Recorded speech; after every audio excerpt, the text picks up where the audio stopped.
You see, I agree with you, but go. today's society is far too democratised, and often splits occur when you're not unified, and often when your partner doesn't back you up, your authority, it all goes to pot. When was the last time you wanted to go hiking? Well, anything I want to do, you never say, agree with your dad. You always are the dissenting voice. But anyway, what do you think, Claire, about pushing your children into doing something that you think's good for them and they don't? Well, look, we're not talking about building machines here. I come from a background, I've got 4 children who are very well-adjusted kids, who've been through a lot of life's obstacles, but I feel that they're equipped to deal with them. And the reason they are is because I believe we should be building characters and build them up to have a sense of independent thought, of ownership, of their own responsibility, of their own actions. They are accountable for themselves. And also, I mean, Rosie's in wherever she is, that's fantastic. Up the Alps. Up the Alps, wherever she is.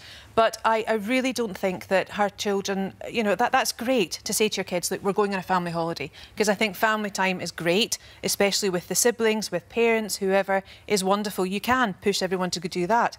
My issue stems from people like Rahul's father and the whole child genius aspect of it, of the toxicness that happens at the school gate, where you've got these very professional, pushy parents trying to tutor their children in English, maths, science, because everything's driven by SAT results at primary school. So aren't those parents just giving their kids a better not. chance Ruth, of passing No, those they're tests? actually undermining the whole professionalism of teaching in this country. And I do think that cream does rise to the top, and children often have to find their own level. I think often rises to the top. I think actually if you allow cream to sit in front of Xboxes and watch the telly, it often will, and you might have a really intelligent child and, you know, with plenty of potential. But Sally, you can do that, but the child can do that within safe boundaries. I'm finding when the kids were younger, when they had play dates over, the children that were coming into my home they weren't able to equip themselves in how to play by themselves. They couldn't manage their own time because they were timetabled up where the sun doesn't shine,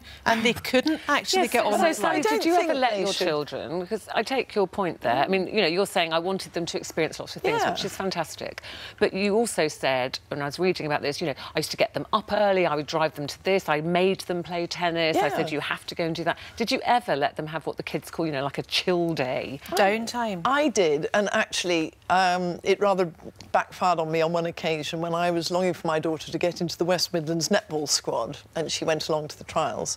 She was actually selected to get in, and she'd been training hard, and I'd been training with her.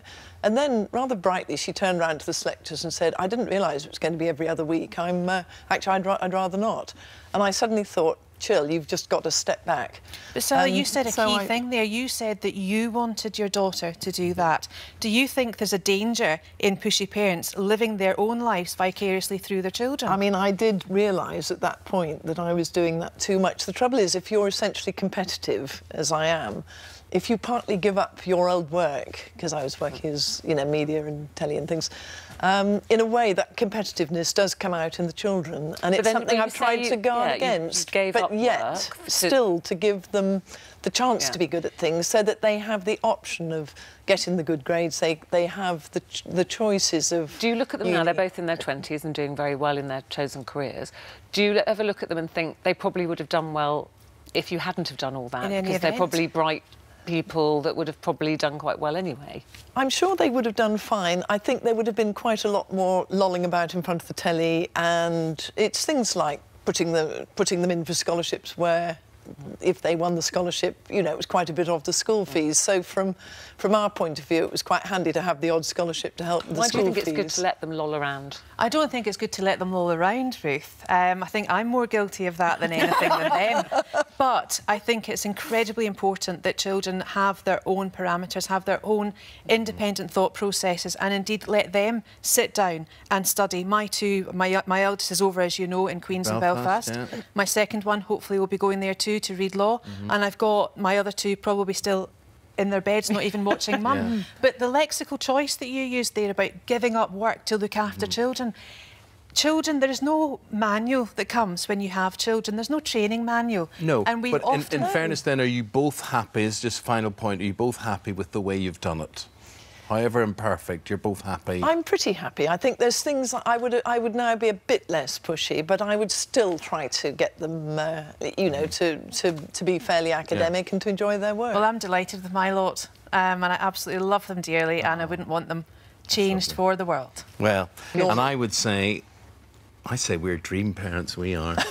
We're never there, are we? The perfect children. He's in bed now. No, I think we lead by example, but I think we talk tough and are very soft, and they know it. Well, look how Ryland's turned out, for God's sake. He's the pushover. They all know it. I'm the harder one.